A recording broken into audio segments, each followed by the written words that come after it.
Bonjour ou bonsoir si vous regardez cette vidéo le soir. Je crois que la moyenne d'âge de ma chaîne est repassée de 14 à 15 ans, ce qui fait que je vais pouvoir parfois parler un peu plus vite ou utiliser des mots un peu plus simples. Parce que je vous promets que la dernière fois, il y a la mère d'une amie à moi qui est venue quelques jours après la sortie d'une de mes vidéos. Elle est venue me voir et elle m'a dit « Franchement, elles sont bien tes vidéos ». Mais on ne comprend rien. Je vais pas très bien en ce moment, je pense que ça se voit, voilà, rassurez-vous, c'est pas quelque chose d'extrêmement grave.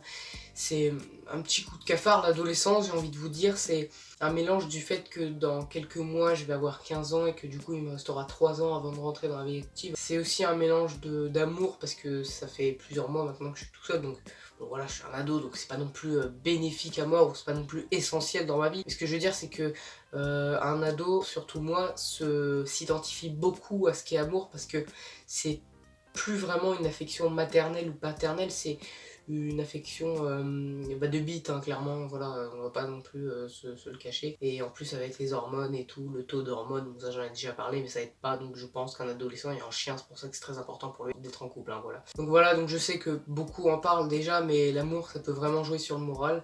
En plus en ce moment il y a une pute qui me harcèle, enfin une pute. Je crois que c'est comme ça que les mecs appellent leurs ex. Les putes, une pute. D'ailleurs, je trouve ça horrible comme mot, une pute. C'est vrai que ce mot, il est utilisé à tort et à travers. Parce qu'aujourd'hui, quand on parle de pute, c'est plus vraiment significatif. Parce qu'à la base, une pute, ça veut dire un jeune homme ou une jeune femme. Maintenant, quand tu parles de pute, tu parles d'une meuf qui a quitté son mec et qui, 2 semaines plus tard, s'en est retrouvé un nouveau. Alors qu'à l'inverse, un mec qui reproduit ce scénario, bah il aura fait ce que font 95% des mecs. Et j'en fais partie. Enfin, j'en fais partie. C'est-à-dire que moi, c'était pas tout à fait pareil.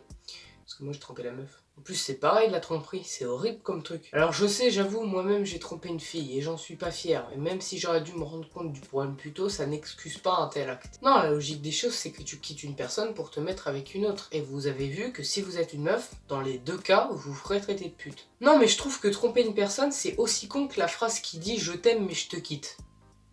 À quoi bon? Si t'aimes une personne mais que tu la quittes, ça revient à dire au premier rendez-vous « franchement tu me plais mais je me casse ». Puis toi tu la vois partir comme ça, avec ta confiance en toi. Confiance qu'il manque d'ailleurs aux ados, bah oui, parce que le mot pute touche aussi les jeunes femmes. Nos ados de 14, 15, 16 ans sont les plus touchés. Non, pas comme ça, bande de pervers. Bon, ça n'a aucun rapport, mais je nettoie la caméra. Non, mais ce que je veux dire, c'est qu'aujourd'hui, ceux qui galèrent le plus, c'est les ados. Et c'est d'ailleurs eux qui galéreront le plus tard. Moi, par exemple, quand je regarde TF1, alors oui, je regarde TF1 et je t'emmerde. Donc quand je regarde TF1, c'est un bordel. Vous avez vu le merdier avec les réformes du bac et tout? C'est n'importe quoi. La dernière fois à la télé, il y a une journaliste, elle a demandé à un mec « Alors monsieur, vous en pensez quoi de cette réforme, vous qui êtes jeune adulte ?» Ce à quoi il a répondu « Bah, je vais vous expliquer. Alors en fait, moi j'ai suivi les autres parce qu'à la base ils m'ont dit viens on va boire un verre. Moi j'ai dit oui. Et après, non mais je vous jure que c'est vrai, après ils m'ont dit viens on va niquer des mères. C'est pour ça moi j'ai mal compris hein. Très bien, mais quel est votre point de vue sur cette réforme? Que ressentez-vous? Bah, envie de dégueuler. Remarquez à la télé, vaut mieux regarder ça parce que ça nous montre que justement il y a un problème. Ceci dit, il y a un autre moyen de voir s'il y a un problème et si la France va mal.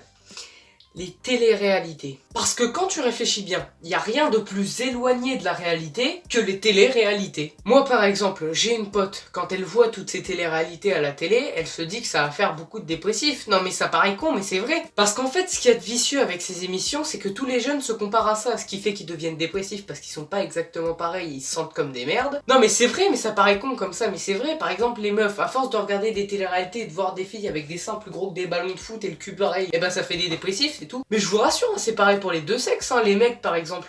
Quand ils voient des gars hyper baraques, hyper beaux gosses, tout au de la Vega ou je sais pas quoi là, ça fait des dépressifs, c'est tout. Alors les mecs, je suis pas gay, et vous non plus. Enfin ça dépend, je surveille pas toujours mes abonnés, mais ce que je veux dire c'est qu'on s'est tous déjà comparé à quelqu'un de la télé-réalité, et on a tous fini en pleurs par rapport à quelqu'un qu'on a regardé à la télé-réalité, c'est tout. Ou même pire, ces télé-réalités peuvent à l'inverse provoquer du mépris sélectif envers le sexe opposé. Je m'explique. À force de regarder ces téléréalités, t'y es devenu accro et même tu t'es attaché à des personnes. Par exemple, toi qui es un mec, tu kiffes Sabrina. Tu la trouves trop jolie, trop bonne, son caractère.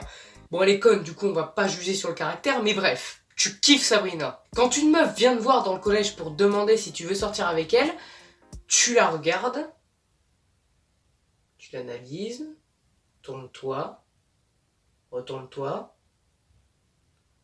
Bah non.